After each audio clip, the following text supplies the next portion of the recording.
Hello,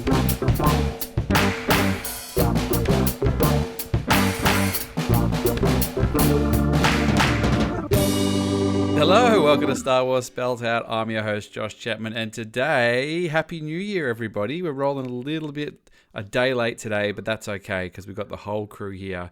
Talk about who's got no friends. We've got friends. We've got plenty of friends here. We've got Matt Mohl, Catherine Kneen, and Andy Bell. Hello, Happy New Year. Happy New Year. He's taking your pirate noises, Mohl. Not cool. Not cool, Andy. Not cool. He's only got one thing. Everyone's doing it. I actually went to Ed Bosshart and said, "That's mine." And he's like, "What?" He's like, "Pirate noise." Like, dude, everyone's doing that. Did you do claimsies on it? I did claimsies. He told me to get fucked. Is it part of the code, the pirate code? Claims he's part of the code. And I just said, "Well, Jimmy's a better host." So so Skeleton Crew episode 6. So we're not recording on Christmas Day this year, but it was nice. Some people listened on Christmas. Like I checked the morning after, and people had downloaded on Christmas Day America and UK, which was wild. I think it might be an automatic download thing. Can't imagine too many people going, let's just pop the podcast on while we open our presents over in the corner. But it was nice nonetheless, and it was cool just recording on Christmas Day. I don't know what you thought. I thought that was pretty cool. No, it was a nice awesome end to Christmas Day for us. Yeah, once you could just have one last slice of pavlova and get stuck in. For me, it was a great start as well because I have adult children, as you know. My daughters are adults, so they were still in bed. Yeah. So I was I loved it because I was running around the house getting excited and wanting to open presents as soon as possible. These guys were telling me to go do one because they were still asleep. So for me, doing a pod on Christmas Day. I'll go record a podcast instead. You ingrates won't wake up and enjoy the spirit of Christmas. And exactly. Matt, I know you got a little one. Was he up at 6 a.m? We didn't quite get to that last week. Was he up early? For Christmas? Oh my god! So no, because on Christmas Eve, my family do the midnight opening. So they do. Yeah. So we managed to keep him awake until midnight. So he got home at 1 a.m., 1:30, like fell asleep in the car. We just tossed him into bed. And so we let him sleep until 9:30 or something because he was exhausted. And then he woke up at 9:30 and I misread a text from my wife. She wrote from, and she's got an autocorrect. She wrote from instead of don't. And so it said from the presents or from open the presents. And I was like, what does that mean? So we clearly opened the gifts and she came down and go, what the hell? And I'm like, what do you mean? She's like, I said, don't open the gifts. No, you said from open the gifts. The one's from me. The one's from us. Open the gifts from us. And she was a little bit pissed. Shaky start. But it's okay. Good. Excellent. Yeah. And then I still got the pod, so we're all good. That's right. We wait for no one except for New Year's Day. So I was down the beach. I had no internet. We'd had a New Year's Eve party the night before with quite a few people who are all down in Inverloch. Look it up if you don't know where it is. And so it was a little bit tricky. So everybody's been very accommodating. So Skeleton Crew, episode 6. What's the title this week, Catherine? It's a relatively shortish title.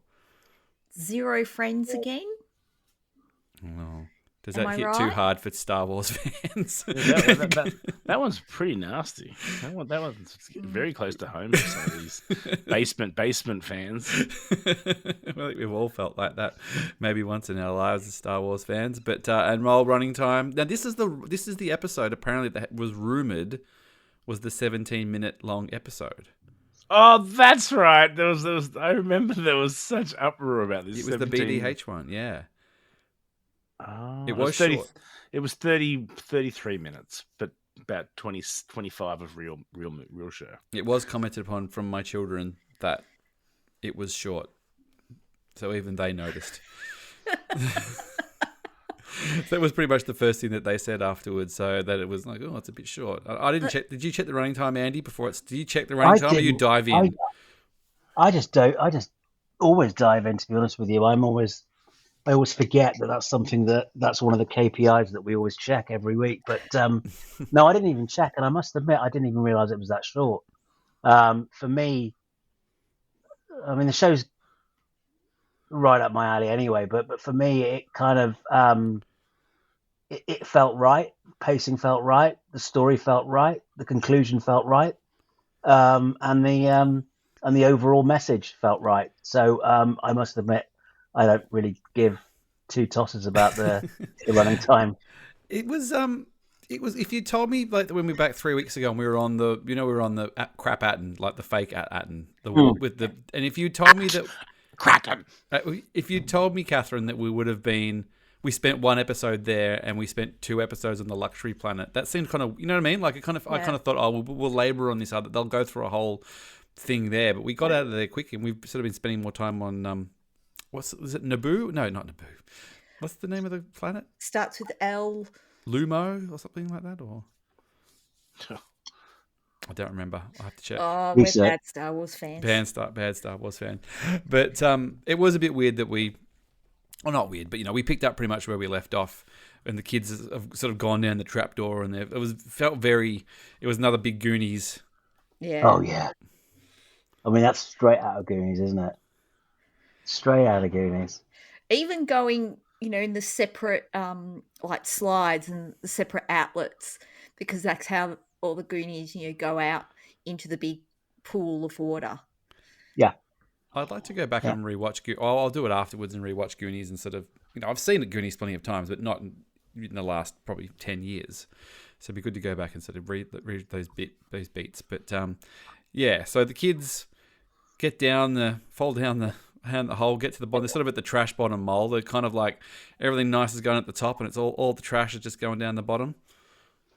Well, I'm going to blow your mind. I've never seen Goonies ever. Ooh. I'm Goonieless. So this is all lost. This is your Goonies. Yeah, this is. I'm living my best Goonie life now. What do you reckon about all the trash at the bottom? And they're just chucking their rubbish out willy nilly at this luxury planet. No respect. Standard space issue garbage disposal. It's weird that it's so close.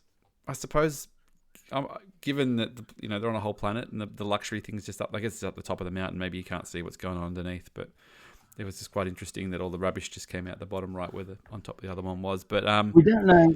But we don't know how long it's been a luxury planet, though, do we? So it may well be that they haven't put in the appropriate facilities yet for the janitorial facilities. Exactly. Yeah. The city planning team haven't been in there yet, because don't forget, our 33 remembers this planet as being a pirate enclave, as being a pirate.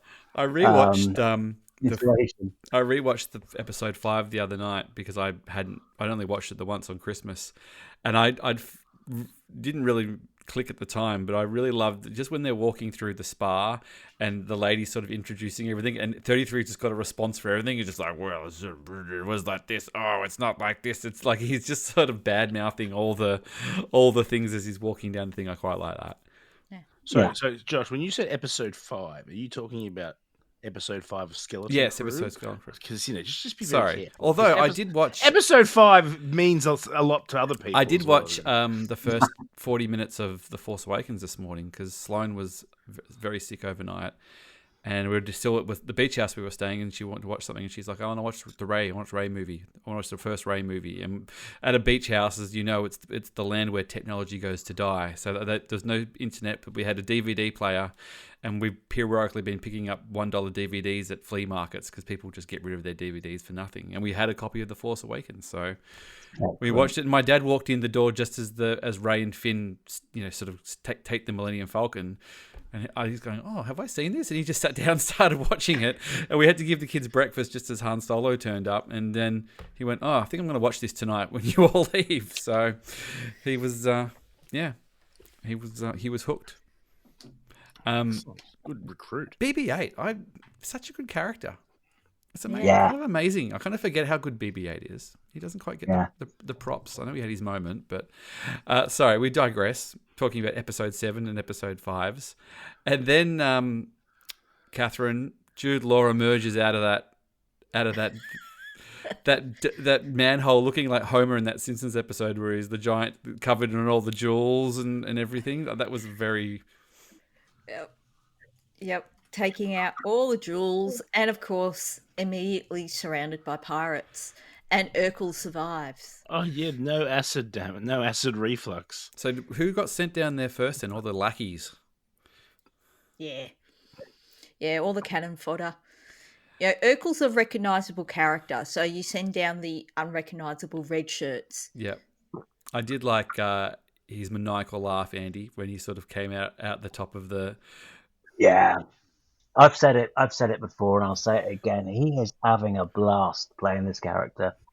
He really is. I mean, he's not holding back, is our Jude. I loved it. And then subsequently, as 33 pops up, he's also surrounded. Yeah. So he's also covered himself in the jewels as well. I got a little bit of Mr. T vibes from Jude Law. Exactly. Because he's got the little widow's peak as well, and he sort of had the jacket and just all the stuff on the thing. He was like the white Mr. T. A pity of the fool. Yeah. No, very cool. Very, very cool. Yeah, and he sort of pops up and assumes he can buy his way or talk his way back into the luxury thing, and then all the, like you said, Catherine Urkel and all the cronies are all sort of standing behind him. But we go back to the kids, so it's really, the real main focus of the show's this episode really is on the kids and the sort of the fracturing Mohl. We delve a little bit deeper into the kids and what's going on, a bit more into sort of KB and Fern. What was going on with the fracture between KB and Fern? Like, I mean, we saw that. I think that's the not the moral of the story. I think that's the message of the story. I think it's about. I think they're best friends. These guys are best friends, but one is not. Should we say one is a little bit more focused on themselves as opposed to, whereas KB is certainly focused on the friendship, and she doesn't feel heard in that friendship. It seems that maybe she feels that the friendship is only going one way, and clearly she has a disability of some kind. And while you may not be able to see that disability, I think the message there is that, while everything may seem normal, this young girl has a disability, and the message is that those disabilities need to be considered. I think it's a really, really subtle, but I think it's very purposely set out that way. That listen, sometimes you don't listen to me. Sometimes you don't listen. You don't understand that I can't do the things that you want me to do because you don't see. Because I behave like I'm fully abled, or I'm able to do the stuff that you do. You don't realize just how difficult it is for me, and I think that literally it was the last straw where KB just lost her temper and said, "Listen, you've got to realize that I am different to you." What about you, Catherine? Did you that speak to you? I know that you have things that you go through. We won't go into detail. You can talk to that to yourself. But did that sort of like feel like it rang true sometimes? Oh yeah, I cried twice. I've cried both times I watched the episode. That there is, in a sense, an uneven friendship there, that KB very much goes along with what Fern says and what Fern wants to do. And, although Fern said, I don't see you as any different from before the accident. So, which is great in one way, great that, KB's still her friend, that hasn't changed, that she still wants to, be that same friend, but that she's not acknowledging that since the accident, KB may not be able to do all of the things she once was able to, or that some things need to be accommodated, and when you have that type of thing, sometimes it's hard to speak up because you want to be, you might want to be the same person you were before that accident, or you might just want to be that friend and go along with what your friend wants to do without really acknowledging to yourself all the time that it can take a toll, and you might not just be able to. Well, she says as well that she even like goes, I can't blow this, or I've got zero friends. I'm back to zero friends. Yeah. So she's literally just like, I have to accommodate Fern and, basically just roll with her, whatever she wants to do, because I don't want to end up friendless again. So it's interesting that I don't even know whether they were even friends before her accident. That might have just been that she's kind of looking for friends, and Fern, being who she is just as, difficult in her own way, and they've kind of met in the middle because KB needs a friend, and Fern wants somebody to sort of follow her around, I suppose. And now that seems kind of a meeting in the middle there. But so Matt, we sort of speculated about what had happened to her, but it seems like she had some kind of accident at some point. So it was we don't know when the accident occurred. Like, I mean, the parents referenced it. Well, they said that she had medical stuff, didn't they? Yeah, it was only alluded to very, very early, but not gone into detail, and only sort of, much later in this episode, when he sort of inserts the cartridge into the back of her head, did we sort of see how much of a lobot she is. It seems to be, it seems that she was, it's hard to say exactly, but it seems like whatever happened kind of paralyzed her in some degree, and that this is, in the Star Wars world, how they can treat paralysis in a way. But it was kind of interesting because they kind of referenced back to the episode before where she was kind of going, well, I can't go down there because of the steam and stuff. And I didn't completely washed over me, and I didn't even realize it. But she's, saying that the steam is going to corrode the circuits and everything's going to sort of stop working. And she also referenced or said in this episode, about the corrosion, but also about the maintenance that they had obviously haven't stopped. And, obviously something has to be checked or looked at, every day type of thing. And they hadn't really stopped to do that. But she literally carries the kit to, it's almost like the emergency. It's almost like carrying an EpiPen. An EpiPen. Yeah, it's quite interesting because we talk about, Star Wars, and I know, friend of the show, Hawes, who has a disability, make jokes about Star Wars. Like, I get those robot legs. Like, where's my Star Wars robot legs and things like that. And this is sort of almost like, well, it's even in the Star Wars universe, you can have a disability treated in a way, but it's not like it's a magic cure. She still lives with her disability, even in a world where she gets Star Wars technology and stuff as well, which is quite fascinating. I think that representation is brilliant. I really do. I really, really do. And I just going back to I really think that is the message of the show, is that, just consider what other people are going through. Just consider what hardships they have to go through to appear, in air quotes, normal. And I think they did a really good job. It's amazing. It's this show is multifaceted for me. It's a kid's show. It's a kid's show, and yet it's delivering messages like this to the target audience, which I think is great. It's the Bluey of the Star Wars. You just took the words out of my mouth. It's great stuff. Sorry, I went off on that. No, but it's subtle sophistication that we don't usually get in a Star Wars show, that it's working on some different levels as well. And you can take it at face value and go, oh, the robot girl isn't working for a bit, but it is. And it's interesting because in the episode, Fern literally does the same thing to Neil like 5 minutes later. She's like, come on, Neil, get your ass up that ladder. And he's just going, hey man, I can't. Like, I don't have your, was it the spider legs or something he says? But yeah. But she sort of has that moment where she clicks, where she kind of has to help out. But I don't know, Matt, what would you have done, Matt? Would you have taken the crabs, or would you have taken the wall? I've taken the wall. You'd have taken the wall? Definitely taken the wall. So women and KB find these cute little crab. Are they like techno crab kind of scavenger crabs? Yeah, I do like how Wynn's like, look at the size of that cliff. We can't climate, that is too difficult. But even throughout all of this, they go out the tunnels, they land, and is it Neil who says, "Oh, we're getting better at falling"? There's a couple of good pratfalls, isn't there? Because it's interesting because that almost feels like, again, it's that subtle. They've done it a few times when there's an opportunity that some people would poke a hole in a plot line. The kids kind of acknowledge it before it happens.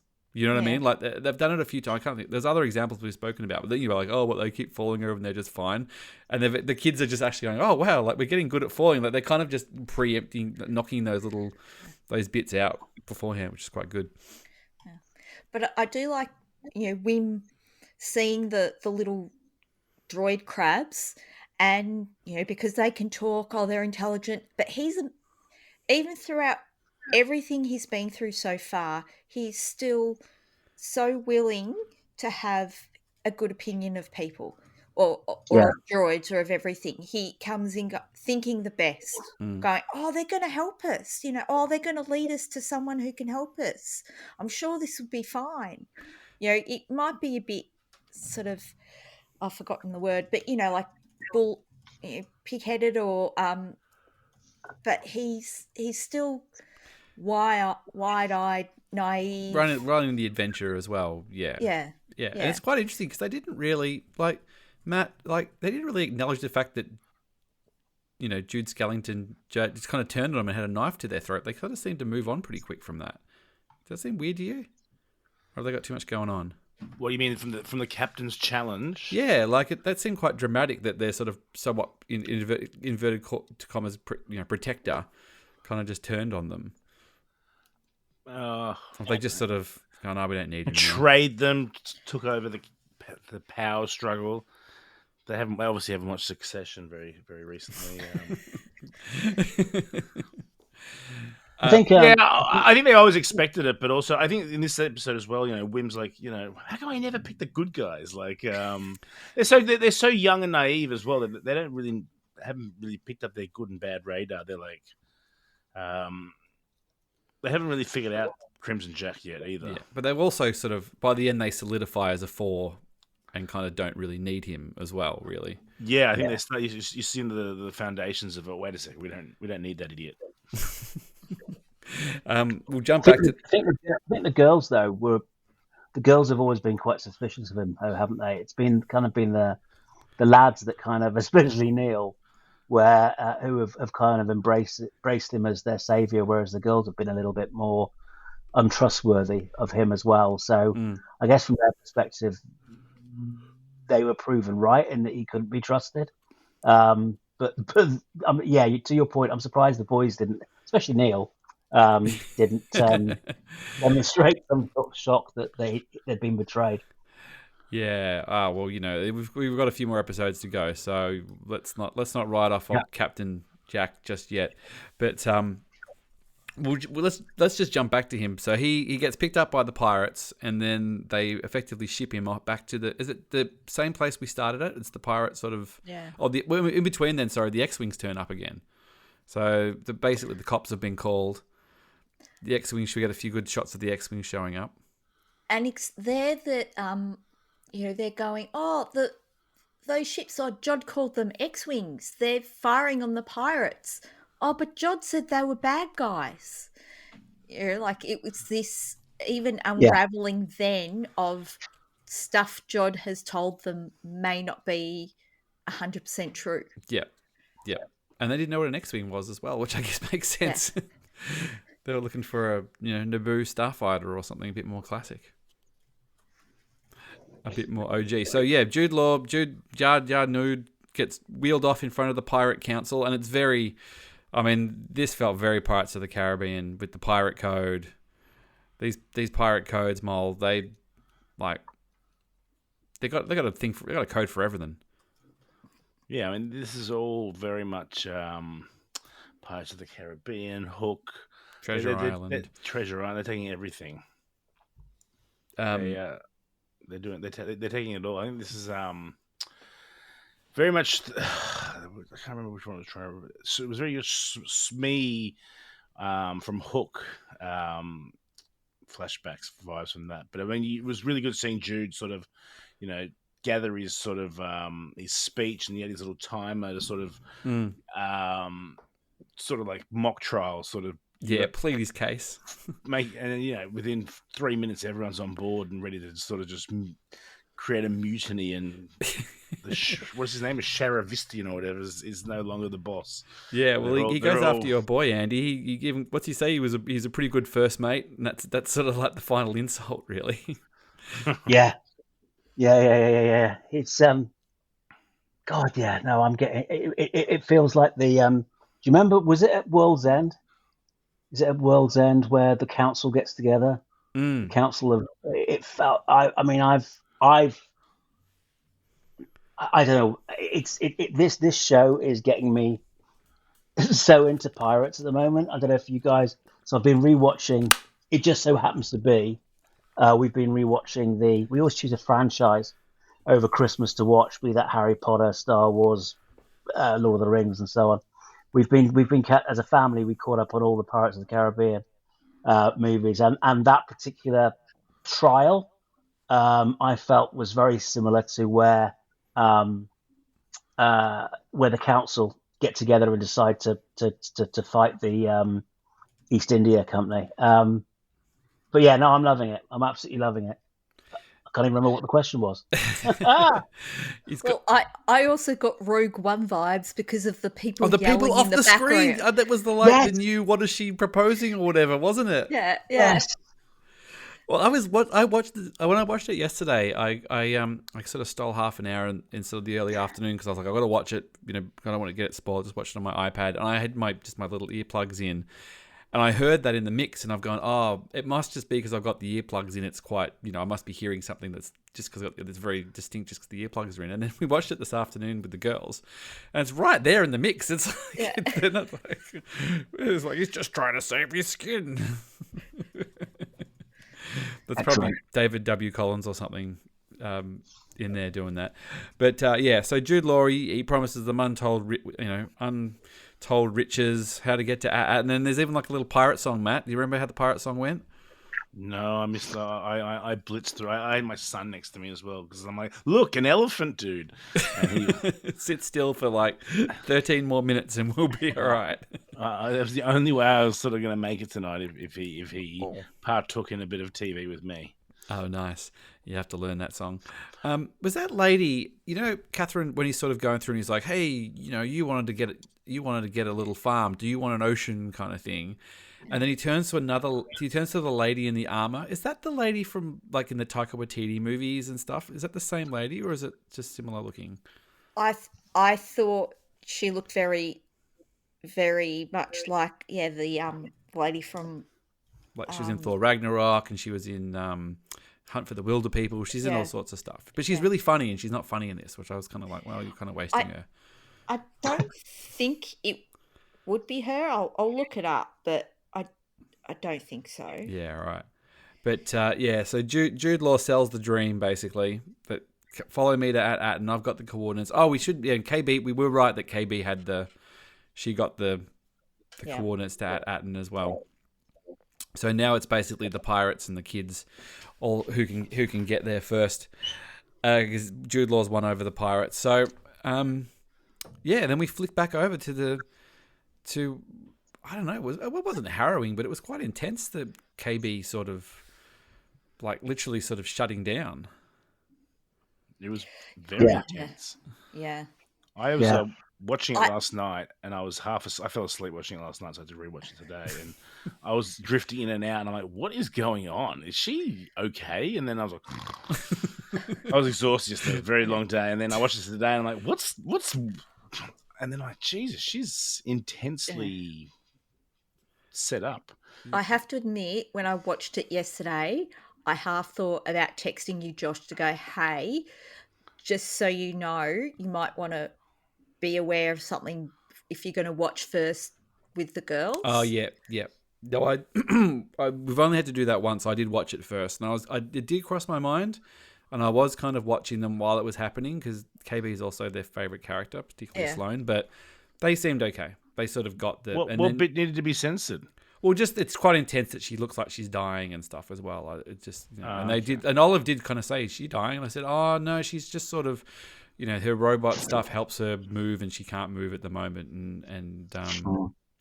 But yeah, it can be it was a little confronting, but again, it was that sort of thing of like her disability coming sort of to the forefront and stuff as well, and good on Wim. He sort of got the job done and made the little conductor and got her going again. Quite smart. I thought that was really smart, and I'm sure that there are, like you, I listened to Hawes and Sean's reaction as well, and maybe it could or couldn't be feasible, but I thought that whole, whoever the writers devising that technique to establish a way of creating, was it a fuse or something?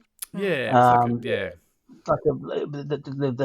by melting a particular conductor, I'm assuming, would create this fuse. I just thought the whole thing was, again, really clever writing. We do know something smelt is the best conductor in the universe. Remember, it's Rose's little medallion. I can't remember. He says DJ calls it something smelt the best conductor in the universe. I can't remember what the word is though. Yes.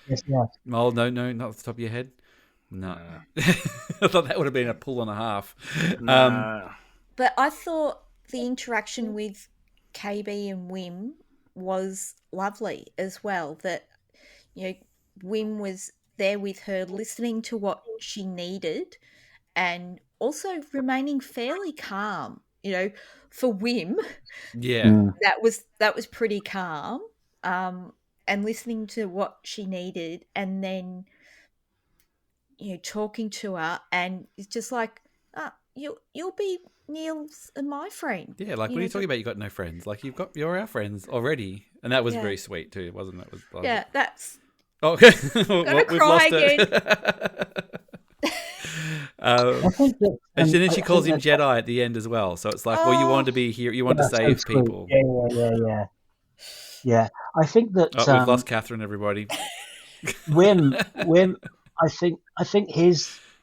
I don't know if you guys feel the same way, but I also feel he is also an alpha, in that troop, and I think that from what KB is going through and what she's talking about how she's explaining her best friend, I do wonder if Wim himself is going through his own journey and thinking, I can be a little bit like that as well with Neil. Neil goes along with what I say. Do you understand what I'm trying to say here? Yep. It's that sometimes he's been a little bit too boisterous as well. Sometimes he's been the one to lead the way, and maybe sometimes not having the right answers without considering other people's opinion. I do wonder. It's I wonder about these things. It's interesting just because we've been away on holiday for a week, and we've got a lot of my friends. We've got a bunch of families, 4 or 5 families. We've got kids of different ages and stuff like that, and it's interesting because it sort of ranges from, like, Sloane's almost the youngest, and there's sort of teenagers in there and stuff as well. And it's the dynamics of how these kids mix, and they don't all, some of them want to be big, some age, but some want to roll with the bigger kids, and some are happy to roll with the little kids. But if I want to roll with the big kids, even though you're my age, I don't want to hang with you. I want to be, the dynamics are quite interesting. They all sort of find a way to make it work in different ways, but it does create tension and stuff as well. So, yeah, it's quite fascinating. And so we've got Fern and Neil climbing up that thing, Mohl, with the rope around. They're running up that hill. But they don't even have to get all the way up because they spot the ship. So what's going on there, Matt? Would you have made it to the top by then, you reckon? Or they conveniently didn't have to get all the way to the top? No, it was very convenient. But I mean, I really feel like these kids came of age this episode. Like, you saw confidence and everything. Like, they all leveled up this episode. Like, you really felt like, like you saw Fern just take action. KB leveled up in the piloting skills. Even Wim stopped being such a wussy boy and showed his sensitivity and I'm your friend. Everyone just leveled up. They worked with the people with them to make them better as well, though. They weren't sort of all pulling in different directions. And did you not get a little bit of this little Galaxy's Edge sort of vibe as well? It's like, you're the part, you're this, you're this, you're this. Yeah. Like, Is that what we needed at Galaxy's Edge? I know we've touched on this, that we just crashed the whole time. Stop it, Josh. You didn't explain it properly. That's why. Sorry, I was supposed to explain it. It's not... Well, yeah, they did have the you do the throttle, I'll do the steering. Although I think in the pilots on Smuggler's Run, one goes up and down, the other one goes side to side. Yeah, exactly. Good. These kids have good communication. Josh, lacking. Yeah. Well, it's not like you paid for the fast pass for both of us or anything like that, and I just let you down. So they do. Well, then we get some amazing action. Like, we haven't actually touched on BDH here. Bryce Dallas Howard came back in a big way after, having to direct a pretty shonky episode of The Mandalorian was the last thing that she'd done. And it wasn't like it was badly directed, but it was this weird outline episode that was very strange. But I thought jet lag inducing. Oh, the jet lag madness of watching that after 36 hours awake on the way to London. What do you mean? The one with Christopher Lloyd and Jack Black. Jack Black. The Separatist. They knight Grogu. Oh my god! I've got to go back and because we did. That is the worst. That's one of the worst things ever. Not just one of the worst Star Wars things ever. That's just one of the worst things ever. I seriously just texted you and went, "Was that a dream? Did I just dream that? Have I just been awake for too long? Am I still in Abu Dhabi waiting to change flights at the moment? Well, anyway. We did the record. We did the night that we were at the pub, sort of doubled up as I was sort of putting the microphone in people's faces. As Andy will remember, I tried to get him to talk on the Things Come a Long Way. Was trying to get people's opinions on that. And I've never actually listened back. Maybe I should listen back to that one day. Now that we're on the BDH, but I listened to them, and the one that at the time, but also a few days later, because obviously I was trying to. I met you guys for the first time, and I was trying to make sure I understood. I was trying to put voices to names, and the only one that stood out the most was Kev Garbutt. I mean, his response. I will not repeat it. I will not repeat it on a. No, repeat it too. That's right. Matt's already dropped an F-bomb already, so on a family-friendly podcast. But if you can find them, have a listen to Kev, because his reaction was very colourful indeed. But I thought her direction was superb. She really got great performance from the kids. The tension was spot on, and then we just got this action. This last sort of 7 or 8 minutes was just sort of non-stop action. Women, KB gets back on her feet, and the little crabs take them down to the big crab, and it's not a friendly crab mole. It's not, because it's funny because the episode before they have the friendly guy in the spa, like the big creature comes out and he's like, "Hey, how's it going?" Oh, it's Monster of the Week. Then the Mandalorian jetpacked out of his mouth, and not a friendly crab. This one though. No, it was not. Did you get Toy Story 3 incinerator vibes from this? Oh, I didn't even think of that. I thought of the big crab from Moana. Have you seen Moana? Doma, tiny little crab. Shiny. Yeah. Jermaine Clement, shout out. I don't know, Catherine. Do you trust that crab? As soon as it sort of turned up, I'm like, I don't think he's helping out here. I think the music told us, this guy, something's going on here. It has that real, like, in the Harry Potters, how there's all the little spiders and then there's the big spider. There's always a in bigger the forest. spider. Yes. Like poor Wim going, I always trust the wrong people. Why do I do this to myself? What about you, Andy? Did you suspicious? They're all sort of like herding them into the kill zone, as they call Well, I didn't want it to be. I didn't want them to be bad, because I mean that dude with the 3PO leg. Oh, yeah. The dude with the 3PO leg. I mean, the little crab. Get him on a t-shirt. Exactly. I mean, absolutely. Let's have more of that. Let's have some more of that. And even the idea of 3PO being in pieces somewhere and being used as by hermit crabs, I'm sure would have tickled Mr. Hall's fancy as well, because we all know that he loves 3PO so much. But yeah, no, I thought it was great, and I was gutted that they were little gits that were luring the kids to their mama to eat them. What are they kind of going like, follow? Yeah, but more of that, please. I mean, that's great. More of it. But yes, like you, Catherine, I got major Harry Potter vibes in the forest. But then we've just got Fern and Neil leaping off a gantry onto a little sort of rubbish tug thing, and it was all happening. Well, more Fern leaping and Neil just tied he was to her. tethered to it.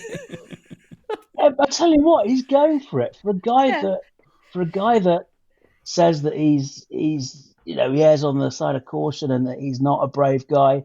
He is an absolute superstar as far as I'm concerned. For those at home, Andy's holding up his Neil Black Series. That's a nice sculpt. Gee, that's a good.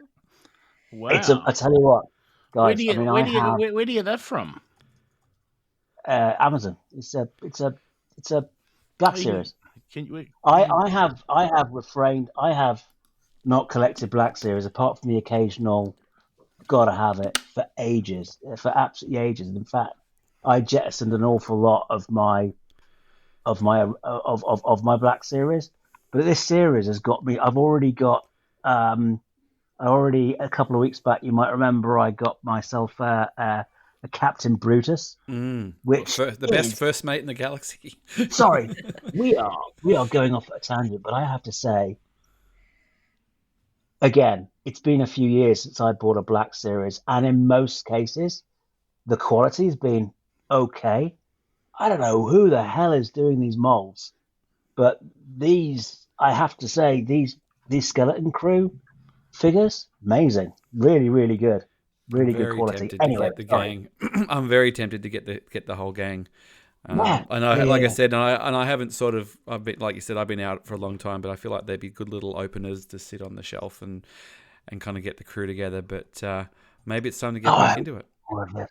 I really hope we get more of this. I wonder if I can trade in my Torben and Indara Acolyte Black Series. No, these guys are still good. They're still good. I was actually thinking about Catherine. I know how we've done the wrap up. We've done, that was the year that was sort of wrap ups. Yeah. Every year, I thought maybe we'd even sort of pivot into an awards ceremony kind of thing. Best character, best episodes, kind of thing like that. So we might dovetail on that, and maybe we'll open it up to the whole team or something like that. Well, if I get organised, I could get a Google survey or something going. But I'll have to rewatch everything. Well, it's just based on how it makes you feel when you think about it. Really, that's the idea. The Lifetime Achievement Award goes to Cassian Andor.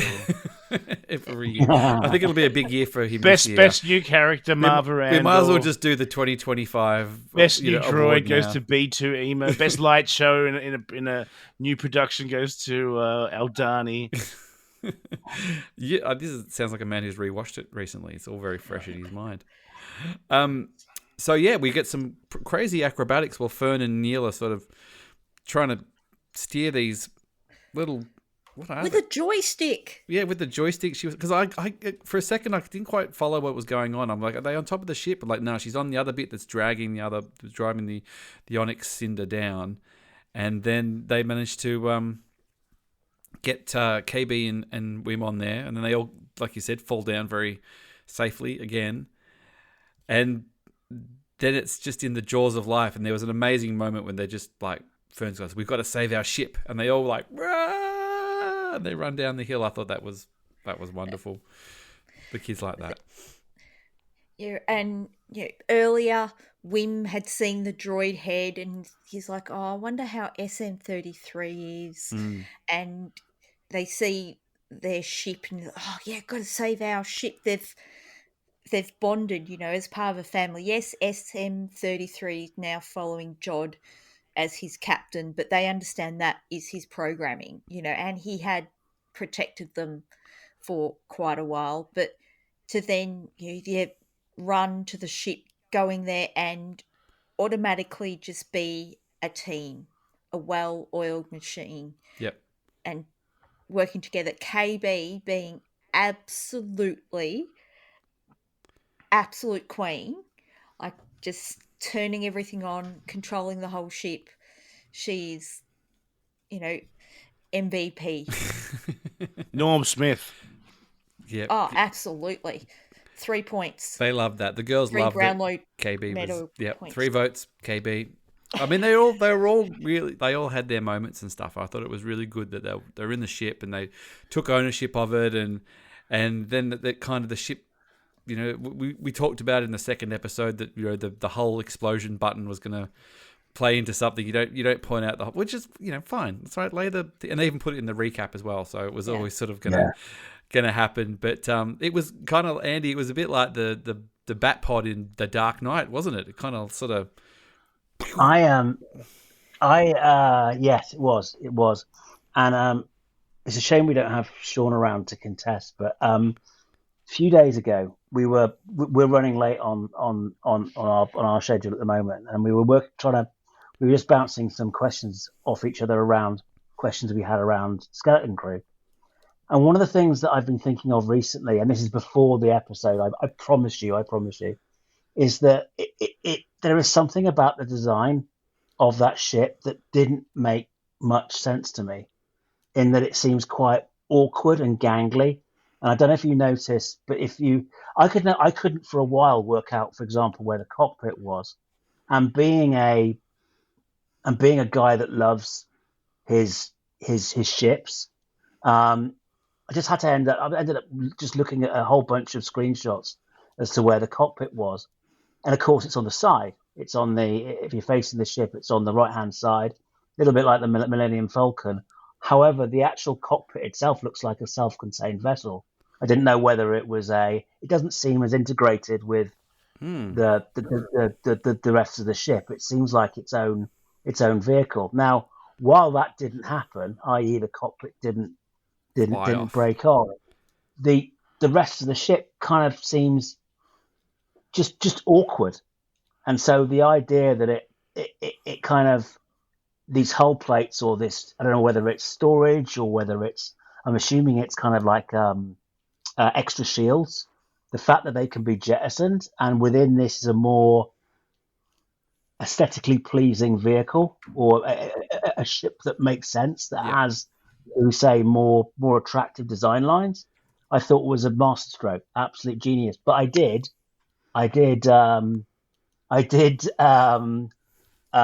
wouldn't say predict it, but I had a gut feeling something would happen. It's interesting because in the chat we've got Matt saying Moldy Crow. It does look a little bit like the Moldy Crow. Whose ship is? Enlighten me again. Whose ship that is? The Scruffies have been predicting that the Moldy Crow is going to be coming for a generation, and it's one of those jokes that just never. Whose ship did it belong to, though? Is that Carl Katar's ship? The Whose Moldy ship is the Moldy Crow? It's just some very old Carillion freighter that's just one of Jimmy's old lore from the Dark Forces legends, like that he's just been trying to bring back into the fold for so long. And I'm trying to work out. I mean, to be honest with you, I've just brought it up. Moldy Crow's significantly smaller, so maybe the next bit will blow out the front again, and they'll go on again.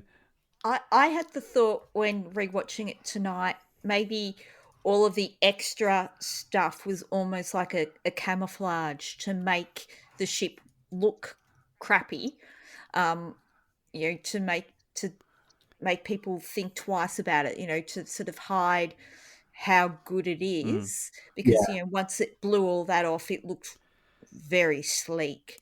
So a little bit like the way that Han purposely keeps the Millennium Falcon looking like crap to kind of deceive folk that it. Yeah. Oh, really? I just thought it was because he was a grub. Okay. That was always my theory. It's probably a bit of column A, a bit of column B. Yeah, exactly. It's like, oh no, totally. I do it to throw but people what off came the out? That's but why what the toilet came hasn't out been of cleaned that, in 10 years.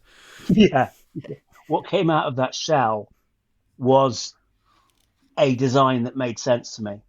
It was a lot more. It made an awful lot more sense. We still have the cockpit on the side, which I still think is a separate escape vehicle or whatever, because of the way that it looks. It literally looks like it's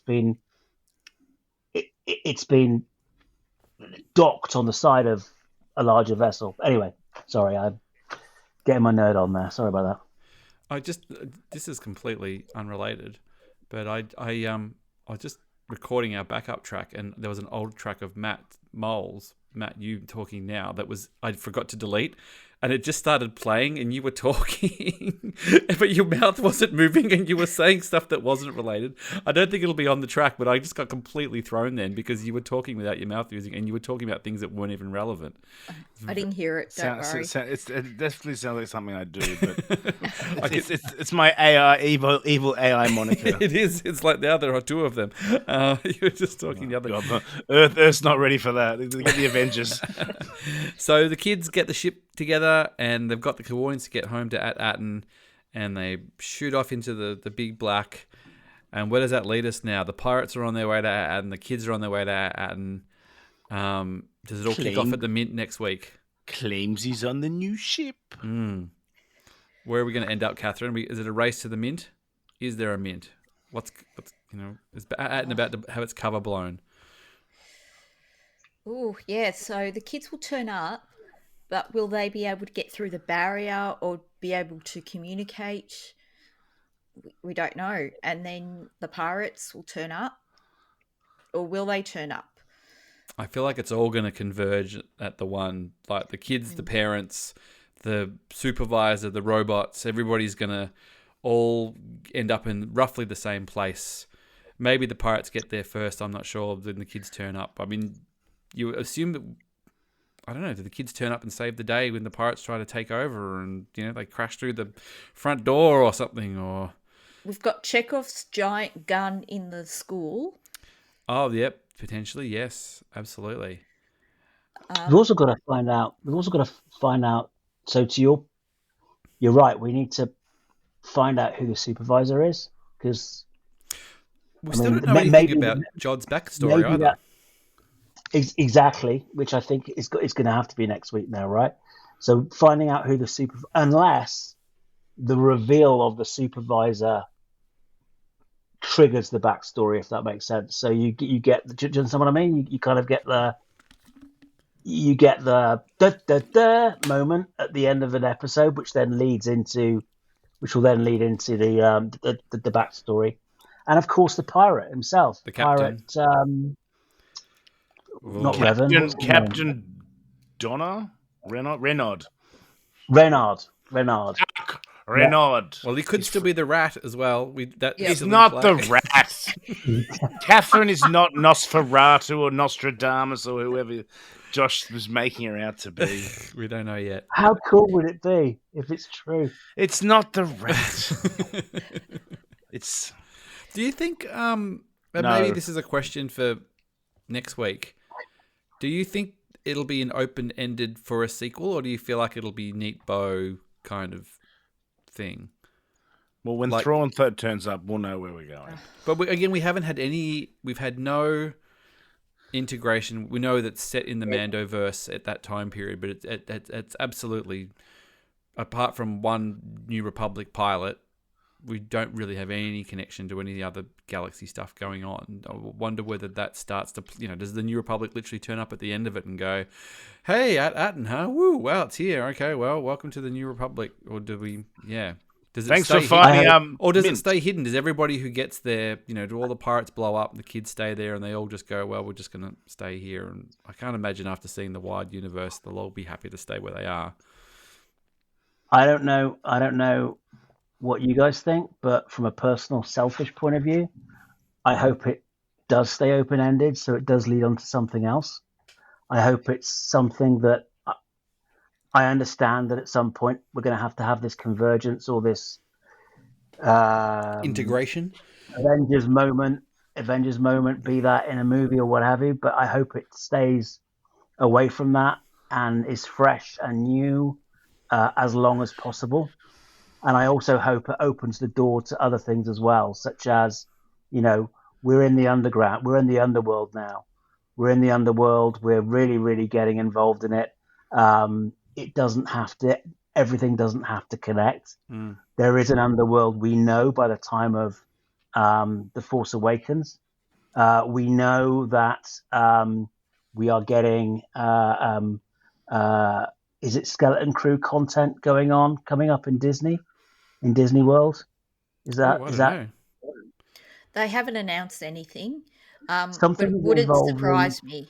They've talked about that something pirate involving show. Like they've trademarked like Star Wars pirates. Your mate, the pirate Matt, he got a line this week too. We didn't touch on it. They trademark everything. Vain. He got a little line. He was a bit kind of woo. He was like, "That's the Republic credit those kids had."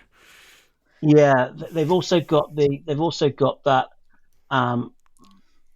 that code name Star Wars Pirates that we talked about a while ago. I really, really hope it does. It does grow into something else, and ultimately, my biggest hope, of course, is that at some point we see live action Hondo and Akka. Oh yes, Hondo, please. Got I also want, as much as I love this crew of kids, it's almost like in real life I'd like them to stay kids. I don't want them to all of a sudden be at New Republic meeting. You know what I mean? I don't want them to become world savers or something. They should have to go back to their lives, somewhat normalcy. I mean, who knows? We'll see where they end up. But not all of a sudden it's just like, they've just been thrust into this bigger galaxy. Maybe one day we can play with those stories later on. But yeah. What are you hoping to see next week, Mohl, as we wrap around the table? More pirates. Mos Nass's cousin. That sounds easy enough. Catherine, how about you next week? Just a general feeling of the episode. I know it's sort of got to you probably deeper than most. Yep. So to get to Atten, the pirates have got to access the coordinates that are in SM-33, and they blasted him, so they've got to repair him. So the kids have got that little bit of lead time. Mm-hmm. But I'm hoping that Jod and 33 have a plan to double cross the pirates, to get rid of the pirates and, to claim it all for themselves, because I think I'd rather somehow Jod and 33 turn up rather than ship full of pirates. or Jod and 33 somehow, message the kids, and the kids, get Chekhov's giant gun to blast them out of the sky. Yeah. Yeah. What about you, Andy? What's happening next week? What are you feeling? What's happening next week? I think that we have. I think we have a reveal. I think that. How many episodes are left? Is it 2? Two episodes left, yeah. right? Right. So next week we're gonna have a reveal. It's gonna be I think the climax is obviously going to be the finale, which you could lead into now with both the pirates and the kids making their way to Atten. But I do think that there is some reveals to be had next week that may well, I wouldn't say distract from the final end moment, but add more context to the final moment. I think we'll get a reveal for the pirate captain. I think we'll get a reveal for the supervisor. If they're not the same person. Dun dun dun. It's very true. Yeah. Well, I thought it was. Yeah. It just hasn't dropped a beat. It just keeps going from strength to strength. We really dug into the kids. We've got some great character stuff. They bonded. They're a little unit now, getting ready to get home and face down what's coming next. So from one little unit to this little unit, it's good to have friends, as they say. And I appreciate you guys taking the time out on, it's a busy time of the year. People got stuff going on. And talking Skelly Crew, we've got 2 more to go. 2 more. And then we have no Star Wars until when? Andor. And how many days till Andor? I think it's 111. Look, I'm going to have to recount. Every day I have to look back at my posts I did the day before. Just to make sure it's not just Yes. scrawled on And the we have wall. nothing in between that. So what is it? That's like No animations. No. 5 months until Andor. I'm just, I don't know. I don't know, Well, we but just have to watch football on 360, Josh. Well, there's footy season will start soon, yeah, which would be great for 2 weeks until my team's Well, terrible. then at least the test starts tomorrow. So there's 5 gone. So it's like 106 to go. But there's still a big gap. Sport to fill that Star Wars filled hole. Thank you so much, guys. I really appreciate it doing it over this time, like I said, and we'll all be back next week. 2 to go. Thank you, everybody, for listening and downloading over Christmas and everything. And people who actually said, hey, you're recording, even though we missed a day. And, yeah, we're here. So it's about to come down and we'll be back. We should be back normal time next week. So it's a little shorter. You'll only have a few days to wait this time. So thank you, guys. See you in Thank 6 you, Josh. days. See you in 6 Bye. days. Bye. Cheers, guys. Okay. So we just watched. Who have we got here? Olive. You want to say hi, Sloanie? Hello. You're not feeling well, though, are you? Yep. You're a bit sick. Yep. Yeah. So mostly you, Olive. Yeah. So what did we just watch? Episode. 6 of Skeleton Crew. What do we think? It was good, but a bit short this time. A bit short. Did it have is your favourite character though, Sloanie? What's the one with KB. KB? What did you like best about her this time? Because I like her because she tried the good way to go with some animals because she likes animals and she's intelligent. That's true. Did she fix the ship? Yep. And what about you, Magoo? What did you like best? Do you think you would have gone with the animals, or do you think you would have climbed the wall? Animals. I don't like climbing. I always slip. Oh, I don't want to risk my life. no, fair enough. And what about Jod? Does he seem like he's bad? He's just after the treasure. Sus. What do you think he's going to do next? He's going to try and convince the pirates and then stab them in the back. You reckon he just still cares about treasure? Yeah.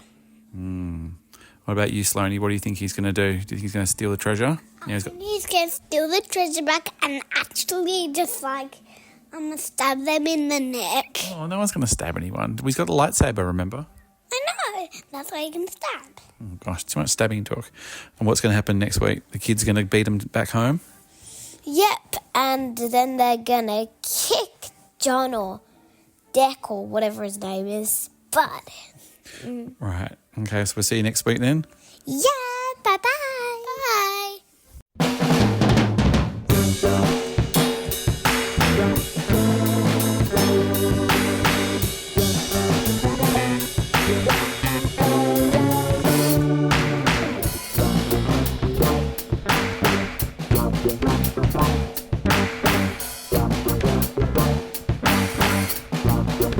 Thank you.